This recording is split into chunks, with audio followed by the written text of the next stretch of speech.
À 17 ans, Clément vivait encore dans la maison que ses parents lui avaient laissée avant de disparaître dans un tragique accident de voiture, 4 ans plus tôt.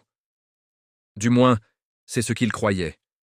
Depuis ce jour funeste, sa tante Léa l'avait recueilli, mais recueillir n'était pas le mot juste. Elle le tolérait à peine, le traitant comme un fardeau constant, un rappel vivant du malheur qui avait frappé la famille. Clément parlait peu, mais il comprenait tout. Ses yeux clairs observaient le monde avec une maturité douloureuse, et son cœur portait le poids d'un silence qu'il n'osait briser. Ce jour-là marquait le 4e anniversaire de la mort de ses parents. La maison était pleine d'invités venus pour une fête, organisée par tante Léa, qui semblait avoir oublié la signification de cette date. Les rires et les bavardages emplissaient le salon, mais personne ne prêtait attention au jeune garçon. En silence, Clément prit une bougie blanche. Ses petites mains tremblaient lorsqu'il la posa devant la photo encadrée de ses parents, posée discrètement sur une étagère. Il murmura, la voix brisée par l'émotion, « Papa, maman, vous me manquez tellement. » Il n'eut même pas le temps de s'incliner pour prier. Une main rugueuse lui arracha violemment la bougie. Elle tomba sur le carrelage et se brisa en 1000 morceaux. « Qu'est-ce que tu fabriques, espèce de porte-malheur » hurla tante Léa, le visage déformé par une haine profonde. Ses yeux étaient injectés de sang, et sa voix résonna comme un coup de tonnerre dans la pièce soudain silencieuse. Clément leva les yeux, ses pupilles claires, remplies d'incompréhension. « Tante, je voulais juste prier pour papa et maman, c'est l'anniversaire de leur mort. » Le visage de Léa se crispa davantage. « Depuis que tu es né, cette maison n'a connu que le malheur. Sans toi, tes parents ne seraient pas morts de façon aussi tragique. Tu es la malédiction de cette famille. » Ces paroles furent comme un couteau planté en plein cœur. Clément resta pétrifié, les doigts crispés, tremblants. Il n'osa ni pleurer ni se défendre. Autour d'eux, un silence pesant s'installa. Quelques membres de la famille échangèrent des regards compatissants, mais personne n'intervint. Après le repas, une fois les invités partis, Clément nettoyait la cuisine en silence, l'angoisse nouée dans sa poitrine. En passant devant la pièce principale, il entendit la voix grave de l'oncle Simon, cousin de son père. « Tante Léa, qu'as-tu décidé à propos du testament de l'époque » Clément s'arrêta net, retint son souffle et se colla contre le mur. Léa renifla froidement. « Quel testament? Il n'y en a aucun. Il n'y tient. Cette maison, ce terrain, tout m'appartient. » Clément n'a droit à rien. Le corps du jeune garçon se mit à trembler. Il avait entendu parler autrefois d'un testament laissé par ses parents, mais cela était devenu un mystère enfoui.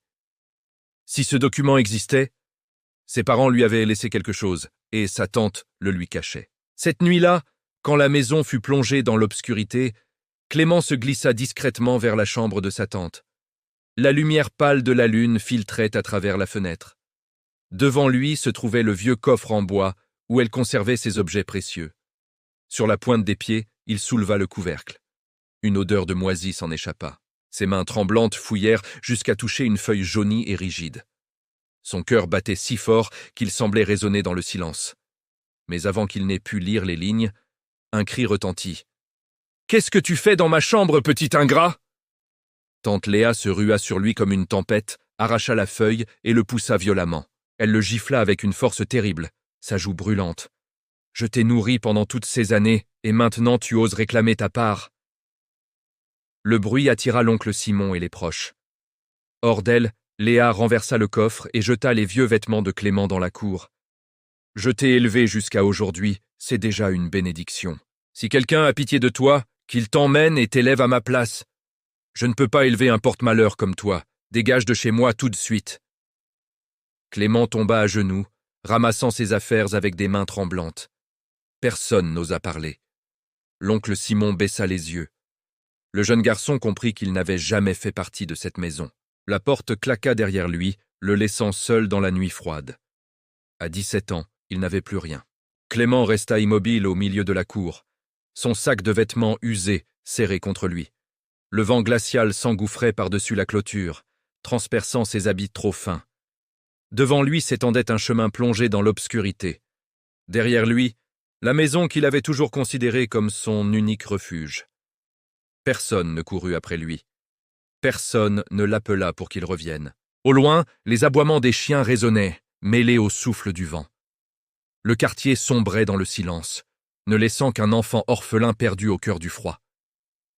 Il se mordit les lèvres et avança d'un pas hésitant. Ses pas l'entraînèrent sur le chemin de terre accidenté. Le froid mordait sa peau. Il serrait son sac, les mains engourdies.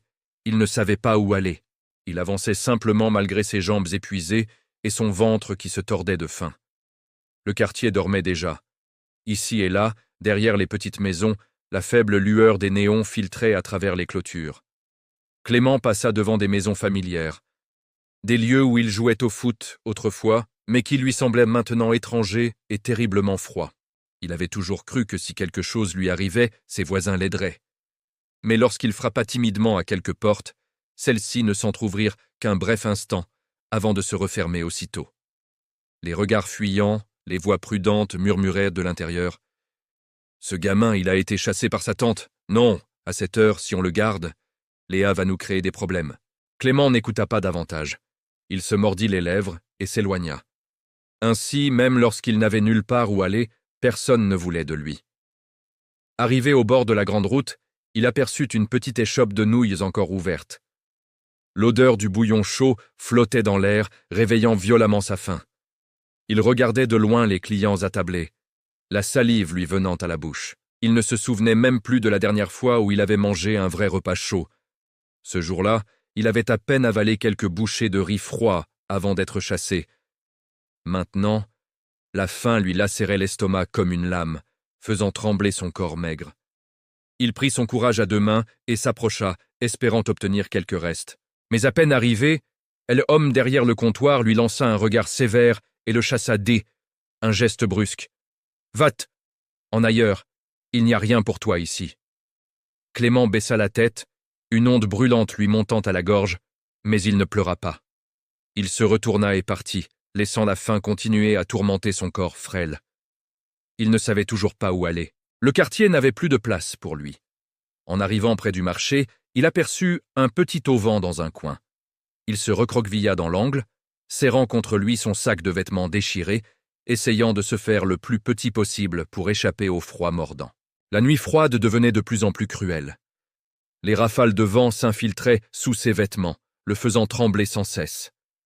Sous le ciel rempli d'étoiles, Clément se rappela les jours où il avait encore un toit, pas confortable, pas chaleureux, mais un lieu où s'abriter. À présent, il ne pouvait compter que sur lui-même. Il se promit de ne pas vivre ainsi toute sa vie. Il devait trouver un moyen de changer son destin. Mais il ignorait encore que la vie allait bientôt le pousser sur un chemin semé de épines bien au-delà de ce qu'il pouvait imaginer. À l'aube, une fraîche brume recouvrait le marché désert. Clément ouvrit les yeux, sentant son corps raidi par le froid qui l'avait pénétré toute la nuit. Sa tête tournait, son ventre vide gargouillait. Il serra son sac contre lui et sortit lentement, avec une seule pensée, trouver quelque chose à manger. Les jours passaient et la situation devenait de plus en plus difficile. Il errait dans les rues, survivant comme il pouvait. Parfois, il faisait de petits travaux en échange d'un peu de nourriture. D'autres fois, il marchait d'un marché à l'autre, espérant trouver quelqu'un qui aurait besoin d'aide. Peu à peu, ses pas le menèrent jusqu'à la grande ville. La ville était immense, bruyante, pleine de visages inconnus. Mais pour Clément, c'était surtout un endroit où il devait se battre, chaque jour pour survivre. Clément erra plusieurs jours, dormant sous des auvents, mangeant ce qu'il trouvait. Parfois un morceau de pain donné par charité, parfois rien. Un matin, il arriva dans une ville plus grande. Devant un magasin d'informatique encore fermé, il aperçut un balai oublié contre le mur. Sans réfléchir, il se mit à nettoyer le trottoir. Il balaya longtemps, méthodiquement. Quand le propriétaire, Patrice, arriva, il s'arrêta net. « Pourquoi tu fais ça, petit ?»« Parce que c'est sale et que je veux être utile. » Patrice l'observa un moment. Au lieu de pièces, il dit « Reviens demain. Si tu travailles bien, je t'apprendrai le métier. » Le cœur de Clément fit un bond. Le lendemain, il nettoya, rangea des câbles, observa. Puis il apprit changer un écran, diagnostiquer une panne, souder une prise.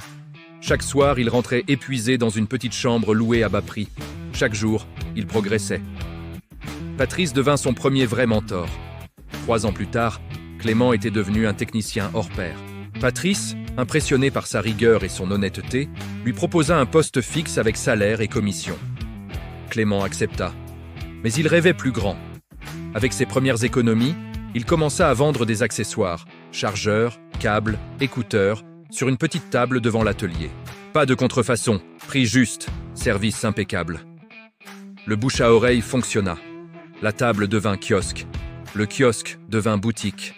Il importa directement, baissa ses coûts, augmenta ses marges.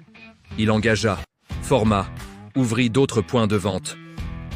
5 ans plus tard, il dirigeait une petite chaîne reconnue, puis une marque avec site internet et livraison nationale. Chaque franc était réinvesti. Chaque humiliation du passé devenait carburant. Clément n'oubliait pas d'où il venait. Il transformait simplement la douleur en discipline. « Clément, c'est bien toi, mon fils ?» C'était l'oncle Simon, vieilli, marqué. Il raconta « Tante Léa avait tout perdu. Son fils préféré l'avait dépouillé, vendu la maison, abandonné. Elle mendiait désormais au marché du village. » Clément resta silencieux. Une part de lui jubilait, une autre souffrait. Quelques semaines plus tard, il revint au village. Il trouva sa tante assise près du marché, frêle, usée. Elle le reconnut. Les larmes coulèrent. « Pardonne-moi, Clément, j'ai eu tort. » Il la regarda longtemps. « Tu m'as jeté dehors, tu m'as traité de malheur. Sans ça, je ne serais peut-être jamais devenu qui je suis. » Il marqua une pause. « Je ne t'oublie pas. Mais je ne redeviendrai pas le petit garçon que tu rejetais. » Il lui loua une petite maison modeste, paya une voisine pour veiller sur elle et promit un virement mensuel. En repartant, Clément leva les yeux vers le ciel rougeoyant. Pour la première fois depuis des années, son cœur était léger. Il avait compris, le karma existe, mais le pardon libère surtout celui qui pardonne. Et surtout, les nuits les plus noires finissent toujours par laisser place à une aube, à condition de ne jamais abandonner.